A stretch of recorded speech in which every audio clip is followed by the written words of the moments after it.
Olá, bom dia a todos, sejam muito bem-vindos. A partir de agora, vocês passam a acompanhar um webinar que foi idealizado pelo Departamento de Marketing aqui do Brasil. O tema que a gente vai abordar hoje é sobre o Covid-19 e seu impacto nos sistemas de gestão da qualidade e segurança de alimentos, que foi preparado pelo Departamento de Business Assurance e Food. Meu nome é Robson Neiva e eu sou o responsável pelo marketing e vou ser o mediador dessa sessão. Antes de começar, eu quero passar para vocês alguns aspectos dessa organização. A gente espera que dure entre 45 minutos e 1 hora, toda a apresentação, e a participação de todos vocês é sempre bem-vinda e necessária para a gente enriquecer a discussão.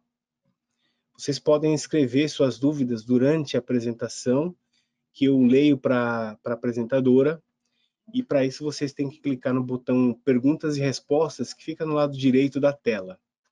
No novo painel que se abre, você digita sua pergunta na caixa e clica em Enviar Particular.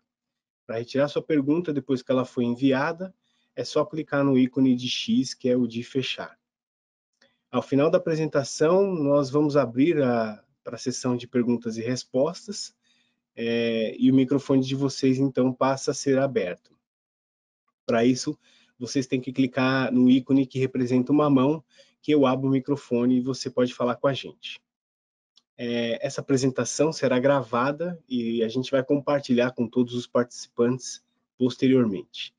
Agora eu vou passar a palavra para a Nádia Azevedo para a gente iniciar o evento e espero que vocês aproveitem. Nádia? Bom dia.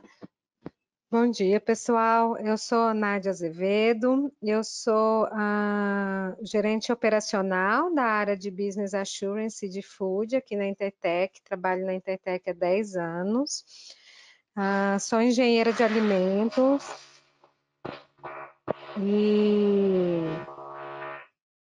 e eu gostaria de falar um pouquinho hoje sobre, né, o Covid-19, o impacto dele na parte da gestão, né, de qualidade e de segurança de alimentos numa indústria de alimentos. Então, o foco do nosso webinar hoje vai ser com esse tema. Como o Robinho descreveu, né, depois a gente tem os nossos contatos, vocês podem entrar em contato conosco, mas hoje mesmo é para falar um pouquinho, para fazer um breve resumo sobre os principais impactos dessa pandemia aí nas nossas indústrias. Então, vamos lá um pouquinho. Então, bom, acho que, né, hoje as informações sobre o Covid estão cada dia mais disponíveis, né, já para todas as pessoas, e a gente consegue entender um pouco mais em relação às suas causas de contágio, né, o que é mais provável, o que é menos provável. É um vírus, né? E aí a gente tem alta probabilidade de contágio deles entre as pessoas, né, animais, e a baixa probabilidade entre superfícies, alimentos, embalagens e roupas. Então, muitas pessoas falaram, né, que as indústrias de alimentos não foram tão impactadas pelo fato de que todos precisam comer, né, e que elas não tiveram restrição de funcionamento, né, de ter que fechamento, mas a gente que é da parte de alimentos sabe sim do tanto de impacto que teve e que a gente vai ver um pouquinho essas situações um pouco mais para frente. Vamos lá, falar, próximo. Quando a gente fala de Covid, a gente também já entende o nível, né, do risco, e a gente entende também que que as pessoas possuem diferentes formas, né, de contrair e de adaptação mesmo a esse vírus, né? Então a gente sabe que pessoas com mais de 60 anos, com hipertensão, com câncer, diabetes, asma, alguma doença pulmonar, né, o índice de massa corporal aí de 40, né, ou seja, um pouco mais obeso, eles têm um maior impacto com essa doença, né, mas a gente também sabe que tem muitas coisas que ainda é de adaptação do organismo, né? Então, cada pessoa reage de um jeito. E aí, isso vai muito em relação à exposição das pessoas, né, também, se ela tem uma alta exposição, uma baixa exposição, e aí, onde que a gente está mais exposto, onde que a gente está menos exposto a contrair esse vírus, né, a ter o desenvolvimento dessa doença. E isso é o que a gente ouve nas mídias todos os dias, né, quais os cuidados que a gente precisa ter, quais, né, como você consegue se proteger um pouco mais em relação a essa exposição. Vamos para o próximo, então. Isso. Quando a gente fala mais um pouquinho do Covid, né, a sobrevivência dele nos ambientes, a gente fala também, é muito interessante a gente perceber o quanto ele se adapta diferente sobre as superfícies, né? Então, a gente tem aqui um exemplo no cobre, ele consegue se manter durante 4 horas, já no plástico durante 72 horas, né? Por isso, a grande preocupação das pessoas em compra de supermercado, que tem muito plástico, muito papel, enfim. E esses Covid, eles são mais. A gente tem algumas cepas, né, que são resistentes ao frio e podem permanecer a menos 20 graus por até 2 anos congelado, né? Então a gente tem esse agravante aí que ele também consegue se manter no frio e sobreviver, né, no frio. Então, outro ponto também importante da gente destacar em relação às gotas, né? Ele é um vírus que fica suspenso numa tosse ou num espirro, nas gotas propensas né, de uma tosse ou de um espirro, e ele pode aí caminhar, né, viajar durante dentro dessas gotas aí entre 7 e 8 metros. Bom, e aí, o que que isso interfere numa indústria de alimentos, né? Acho que todas as indústrias de alimentos que são familiarizadas com normas de certificação, que passam por auditorias de clientes, enfim, né, que estão mais habituadas a um sistema de gestão de segurança de alimentos, eles têm um plano de gestão de crise desenvolvidos, né? Então, isso é um requisito já que está no mercado e já é solicitado por, né, por vários clientes e por várias normas internacionais, que é o plano de gestão de crise. E quando a gente tem uma pandemia, o principal ponto, né, que a gente vai fazer entender e fazer usar os nossos procedimentos é esse plano de gestão. A pandemia, ela é considerada uma crise, né? Então, a gente vai conseguir rodar o nosso plano, nosso procedimento que a gente descreveu, que está lá no papel, é uma ótima oportunidade para, né, testar e para rodar o plano de gestão de crises. Quando a gente fala da FSSC 22000, que é uma norma, né, de certificação internacional aprovada pelo GFSI, e é uma norma bastante usada no Brasil, com foco em segurança de alimentos, a própria norma, ela já define alguns parâmetros, alguns pontos que a empresa precisa seguir em relação a esse plano de gestão. Então, ela fala que a empresa precisa comunicar o seu plano, que ela precisa estabelecer ações para reduzir as consequências, ela precisa testar esse procedimento e ela precisa revisar e atualizar esse procedimento. Então, quais são os primeiros passos, né? Não sei se todos vocês já têm um plano de gestão de crises na empresa, mas é importante vocês olharem muito para ele nesse momento, né? E aí sim, a partir do momento que a gente tem essa crise, conseguir perceber e conseguir atualizar de acordo com o que realmente a gente precisa fazer e que é viável fazer, né? Quando a gente tem uma situação nesse sentido. Então, a gente precisa formar uma equipe, precisa avaliar os riscos e desenvolver procedimentos. Quando a gente fala formar uma equipe, a gente entende que é uma equipe onde cada um tem uma função. Tem uma pessoa que vai comunicar externamente com mídias, né, com clientes, tem outra pessoa que vai perceber e dar diretrizes sobre como agir no caso de uma crise. Tem outra pessoa que vai estruturar a equipe e quais são os passos, qual é o fluxo que a gente vai precisar desenvolver. Outra pessoa que vai precisar verificar a sua produção, que vai precisar verificar o seu produto, o quanto de impacto isso causou no seu produto já fabricados, se isso chegou ao cliente, se não chegou, né? Então, de uma forma geral, uma crise precisa avaliar todos esses pontos. E quando a gente fala de crise focada na segurança de alimento, é muito importante a gente perceber que a gente está falando do produto, né? É claro que a gente precisa também envolver as pessoas, precisa pensar em muitas crises impactam diretamente, né, os funcionários, os clientes, mas qual que é o risco daquele produto? Né? A gente precisa, a gente percebe, eu sou auditora também, de FSSC e de outras normas, a gente, quando verifica um plano de crise numa empresa, acontece muito o erro de que a empresa descreve a crise, mas a hora nenhuma ela escreve o que ela vai fazer com o produto, né? E quando a gente está falando de uma norma de segurança de alimentos, o foco é o produto. Então a gente precisa traçar alguns pontos para entender o impacto daquela crise no produto e quais as ações que nós vamos tomar para evitar que esse produto, que pode ser potencialmente inseguro, chegue, né, ao cliente, chegue a um consumidor. Então, isso precisa ser traçado no seu plano e esses procedimentos precisam ser desenvolvidos.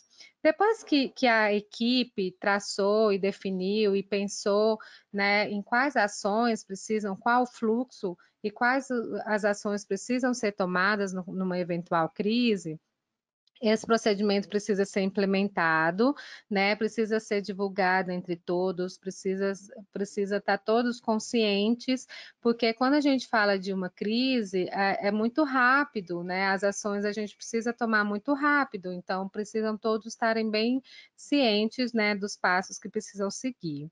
E esse procedimento, ele precisa ser testado, né? Então, um outro ponto que a gente percebe muito nas empresas é que eles usam o recall, né? Que a gente também tem um procedimento de recall, e testam o recall e consideram que esse teste de recall já é suficiente para testar o seu procedimento de crise. E não é isso, né? Acho importante a gente só frisar que são coisas diferentes, que na realidade, se a gente for pensar, o recall é uma crise, né? Então, quando a gente precisa chegar ao ponto de recolher um produto no mercado, a gente está tendo uma crise. Independente de qual produto, né, de qual motivo daquele recolhimento, essa crise está acontecendo e a gente está girando o nosso procedimento. Mas o recall é uma partezinha desse procedimento, né? Às vezes, não é só isso. Às vezes vai gerar uma crise que a gente vai perceber que não vai chegar a um recall, mas para a gente perceber que não chegou a um recall, a gente tem várias outras etapas aí antes disso, né? De analisar o produto, de analisar as instalações, de analisar o impacto em relação ao meu funcionário, enfim, né? Para a gente chegar nessa necessidade ou não de recall. Então, são coisas diferentes. E quando a empresa só fica testando o seu procedimento de recall, ela fecha os olhos um pouco para uma crise que pode ser muito maior, né? E que às vezes o impacto pode ser menor, mas que a crise é maior, aconteceu um incêndio, enfim, né? Na própria pandemia em si, greve de caminhoneiros, são todas crises, né? Que pode ter um impacto maior ou menor no seu produto e pode chegar ou não a um recall, né? Então, esses procedimentos, eles precisam ser testados também. E muitas normas falam de testar a cada ano, né? Então, é importante mesmo, a cada ano, a gente fazer o teste em diferentes situações. Então, esse ano eu vou testar que teve um incêndio no meu armazém, no ano que vem eu vou testar que houve uma greve, no ano que vem eu vou testar que teve um vazamento de amônia, né? Então, no caso desse ano, muitas empresas estão usando o cenário da Covid, muitas estão rodando o seu plano, efetivamente, e as que não chegaram ao ponto de rodar estão pelo menos usando esse cenário para simular essa crise, né? Então, isso é muito importante também. E depois que a gente implementa e testa, é que a gente percebe se há necessidade de revisão ou não. Alguma ação que é mais condizente com a minha empresa ou não, né? Então, a gente consegue ter esses dados para entender se é necessário fazer uma revisão, né? Se a gente consegue perceber o desempenho desse programa, desse procedimento, se precisa melhorar. E quando a gente fala disso tudo, né, a gente está falando do próprio PDCA. Então, a etapa de formação de equipe, de avaliação de risco, de desenvolvimento, né, a gente está planejando um procedimento, né? Depois a gente tem a parte do D, do PDCA, que é a parte de implementação. O C é a checagem, são os testes, né? E o A, os actions, que são a revisão, essa atualização do procedimento. Então, o PDCA, ele está rodando sempre nos nossos planos de gestão de crise, né, e em todos os nossos procedimentos da empresa de segurança de alimentos, é claro que esse PDCA precisa estar sendo rodado para buscar a melhoria contínua sempre. Bom, vamos para o próximo. E aí aqui a gente tem alguns possíveis cenários, né, derivados da Covid. E por isso que eu falo que a indústria de alimentos teve, sim, claro, muito impacto, assim como todo o mundo, né? Na realidade, algumas tiveram um impacto positivo, no sentido de que aumentaram a sua produção, outras tiveram, mesmo sendo alimentos, ainda tiveram impactos negativos, né? A gente sabe que com essa queda da economia, muitas pessoas acabaram diminuindo o consumo, principalmente de alimentos e bebidas que não são tão imprescindíveis. Então, a gente percebe muito impacto, sim, no setor. E quando a gente está indo agora, né, nas indústrias, finalizar as auditorias, que a parte de alimentos não está aceitando auditoria 100% remota, a gente consegue entender um pouquinho o cenário de cada empresa e o quanto ela foi impactada por isso.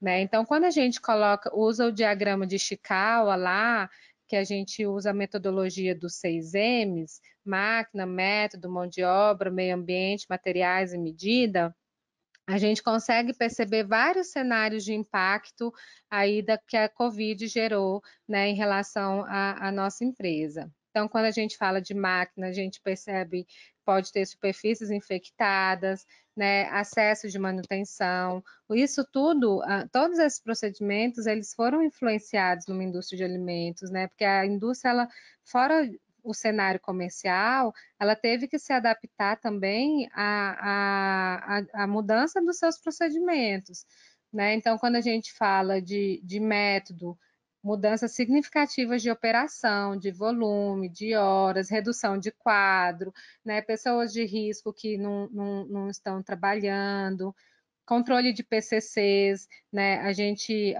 tem os mesmos pontos, tem algum ponto que ficou mais susceptível na nossa produção à contaminação ou não. As boas práticas de fabricação, isso eu percebi um impacto positivo, nós que somos de alimentos, né? Porque acho que a preocupação das pessoas em relação à higienização de mãos, em relação ao uso de máscaras, né, em relação a essas boas práticas de higiene pessoal, mudou muito, né? Hoje em dia as pessoas estão muito mais preocupadas e, claro, preocupadas com a saúde delas por causa do impacto do Covid, mas que gera um benefício dentro de tudo que a qualidade sempre prega numa indústria de alimentos, né? A gente sempre também já trabalhei em indústria, né? Já fui do lado de qualidade, a gente sempre precisa ficar relembrando e treinando os funcionários sobre uso de máquina, o uso de máscara e lavagem de mãos, enfim. Então, esse teve um impacto mais consciente das pessoas. Mão de obra, a disponibilidade. Só falta um pouquinho. Isso. A disponibilidade do pessoal, programas de treinamento, controle de entrada, né? Então, isso também foi muito impactado. Hoje em dia tem, né, a medição de temperatura, o uso de álcool em gel, enfim.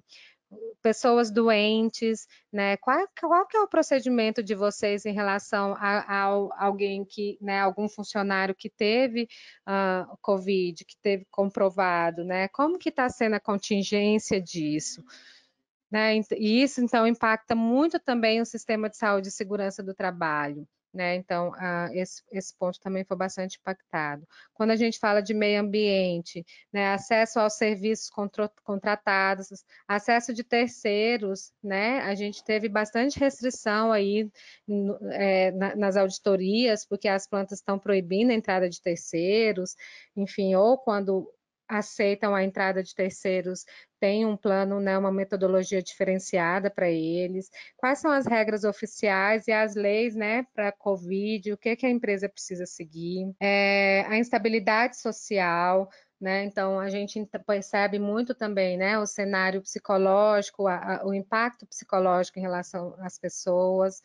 Quando a gente fala de materiais, a empresa de vocês foi afetada em relação ao fornecimento dos materiais, aos seus fornecedores, né? Qual que é a contingência disso? Isso é uma coisa importante também da gente pensar num plano de crises.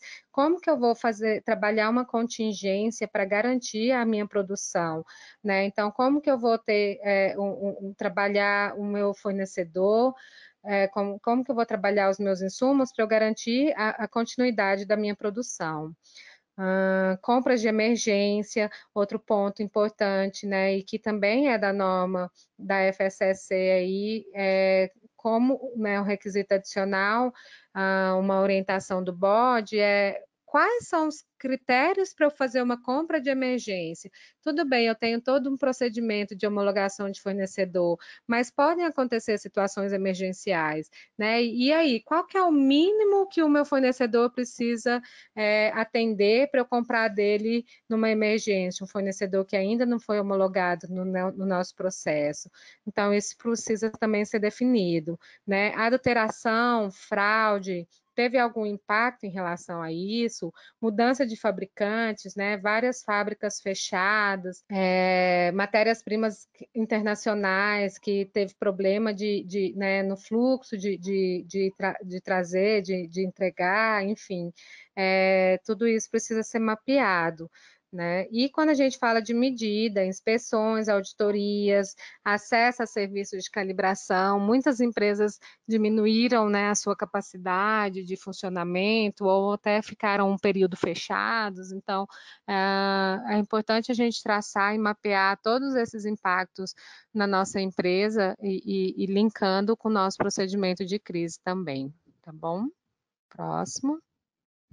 E aí a gente percebe, então, um grande impacto, né? Quando a gente, é claro que todo mundo, a economia em si teve um impacto, mas eu ouvi muitas pessoas falando, vocês não pararam, vocês são de alimentos, né? Alimentos não parou. Mas, enfim, o impacto é gigantesco, né? E aí a gente consegue entender que, fora o impacto comercial que a gente disse, a gente tem um impacto na nossa indústria, né? Então, a gente consegue perceber o impacto no nosso time, nos nossos funcionários, nos nossos planos de segurança de alimentos, no nosso sistema de gestão de qualidade e de segurança de alimentos. Então, todos esses pontos que a gente comentou aqui, eles foram mapeados? Será que os meus procedimentos que eu tenho hoje em dia, eles estão estruturados para resolver, né, e para ter ação em cima desses pontos levantados? Então, é o momento da gente refletir um pouco sobre esses procedimentos e perceber se eles agregam, né, se eles realmente são procedimentos que só estão descritos ou se realmente eles são procedimentos que orientam, que agregam e que ajudam no momento de uma tomada de decisão. as regras relativas à planta, né? Quais são as minhas novas regras? Todos os clientes que a gente tem tiveram diferenças, né? De regras de acesso, enfim, controle de produto e pessoal. Então, esses protocolos, essas diretrizes, todas elas foram diretamente impactadas também. E as empresas que ainda não tiveram, né, uma consciência de olhar um pouquinho para os seus procedimentos, é importantíssimo que vocês façam isso para entender e para adaptar ao que realmente é necessário para tomada de ações, tá bom? Bom, agora eu queria deixar um pouquinho, então, para a parte de perguntas e respostas, né? Na realidade, foi só esse webinar, o objetivo dele é um pouco a reflexão mesmo, né? Do quanto a gente tem esse impacto nas indústrias, dos nossos procedimentos, das nossas crises, né? No nosso sistema de gestão de crises, quais são os principais impactos, então, mostrar um pouquinho para vocês, né, quando a gente abre ali o Ishikawa e mostra em relação aos 6Ms que todos os Ms, né, todos os elos foram impactados, é importante vocês olharem um pouquinho para o negócio de vocês e perceberem se né, o quanto de impacto vocês tiveram em cada M daqueles, para poder traçar as estratégias, né, e para poder treinar os envolvidos e ficarem preparados, né, para todas essas alterações e todas essas mudanças que nós tivemos em relação ao cenário da pandemia. Aí, eu estou disponível para perguntas, se alguém quiser perguntar algo. Muito bom, Nádia. Aos participantes que quiserem fazer alguma pergunta, é só clicar no ícone da mãozinha aí no painel de vocês, que eu abro imediatamente o microfone que vocês podem falar. E essa apresentação vai ser compartilhada, né, Robinho, com todos os participantes? Isso, exatamente. A gente, assim que terminar, a gente compila aqui as informações, faz a edição e manda para os participantes o link para eles assistirem assim que eles quiserem, quando eles quiserem. Legal. É Né? importante, então, né, na hora que vocês todos receberem, dar uma olhada com mais calma, né, nesses pontos que nós levantamos, da gestão de vocês, de crises, dos pontos que nós levantamos em relação, né, ao Ishikawa. Se tem mais alguma coisa também, se não tem, a gente está pensando aqui em todos os cenários de acordo com a experiência que a gente está tendo aí com os nossos clientes, mas é claro que uma avaliação interna, né, por parte de vocês, na empresa de vocês, é o mais, né, o mais adequado. Exatamente, Nádia. A Intertech também tem, além dessa linha de negócios de food service que a Nádia cuida, orienta, nós temos também um programa que chama Protec, que é um programa de saúde, segurança e bem-estar para pessoas, lugares e empresas, que também vocês podem acessar para tirar dúvidas de vocês, que a gente tem muitos processos que são utilizados nessa época de pandemia, né? Inclusive para o segmento de alimentos, né, Nádia? Isso mesmo. Né, o Protec é um programa que a Intertech lançou, né, com foco mesmo, né, de auxiliar os clientes nessa época da pandemia e minimizar, né, os perigos levantados aí pelo Covid. Então, é bastante interessante também, adaptado para todos os tipos de segmentos e de indústrias, né? Muito bem. Então, eu vejo aqui que a gente não tem, por enquanto, nenhuma dúvida, nenhum questionamento. A gente vai passar para vocês agora os nossos contatos. Para quem tiver uma dúvida que surja posteriormente, vocês podem ligar para a gente no nosso call center. É uma ligação gratuita. Você pode mandar um e-mail para o nosso Falicom. Você pode também acessar o nosso site. Lá tem bastante informação relevante para cada um dos 8 segmentos que a gente atua, que a Intertech atua. E à tarde a gente tem hoje um outro webinar que a gente vai fazer sobre um programa RenovaBio, que é de combustíveis, muito interessante também. E acho que a gente pode encerrar por aqui. Eu agradeço a participação de todos vocês. Lembro que essa gravação vai estar disponível para vocês, a gente manda posteriormente um e-mail, e acredito que a gente tenha conseguido compartilhar algumas informações importantes e relevantes aí sobre este tema. Os nossos contatos estão aí, ficam à disposição. Agradeço o tempo de todos vocês e agora deixo as considerações finais para a Nádia Azevedo. Não, tá tudo bem. Acho que o que a gente tinha para passar, a gente passou durante, né, esse período. E, como eu disse também, em caso de dúvidas, o próprio Robinho, né, comentou, pode entrar em contato, né, nos nossos contatos, que a gente vai ter maior prazer em auxiliar e ajudá-los. E agradecer a participação de todos. Nádia, a gente tem aqui o Marco Conte, eu estou abrindo o microfone dele. E agora? Agora sim. Agora Obrigado, sim. Robinho. Obrigado. Bom dia, Nádia. Bom dia, Robinho. Excelente apresentação. Eu só queria, na verdade, ouvir seus comentários, Nádia, referente à sua experiência. Como que você vê o cenário de médio e longo prazo, 2021, mesmo 2022, o impacto de toda essa crise na nossa indústria para os anos futuros? A gente abordou aqui, eu vi muito tema da gestão de crise, de medidas contingenciais, mas como que se enxerga 2021, 2022? Mudanças no nosso segmento no que tange a política de segurança de alimentos? Marco, eu acho que a indústria de alimentos, que realmente segue, né, esses requisitos de normas de gestão, de segurança de alimentos, porque é claro que muitos requisitos ainda são, né, compulsórios, então não são definidos por legislação, mas as que usam essas normas e esses requisitos como referência, eu acho que eles estão estão muito bem embasados, né, para seguir com esses pontos, para seguir com uma crise, para ter ações contingenciais, né? Então,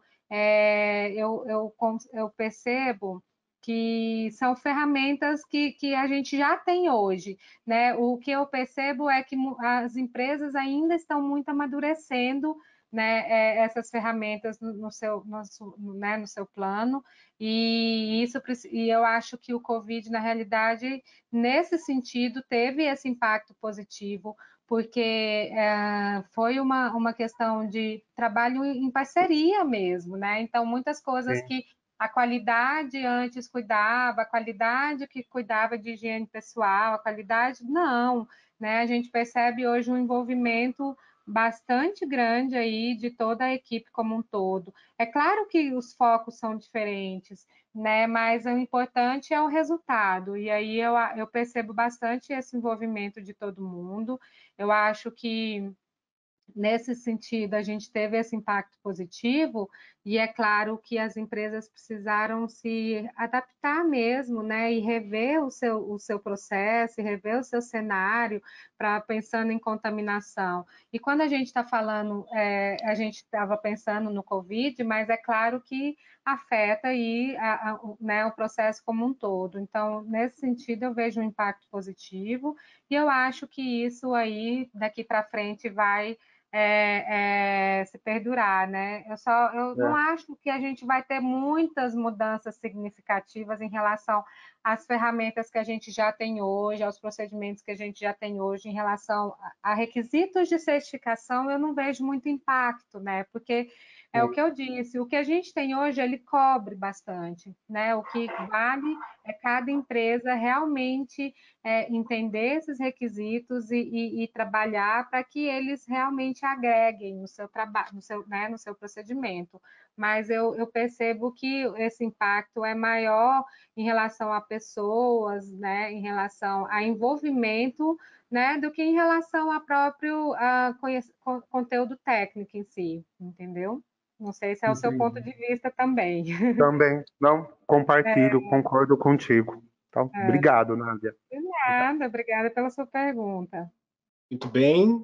Tem mais alguém que quer participar, quer falar alguma coisa? Então, eu acho que não. Nádia, muito obrigado. Obrigado a todos vocês.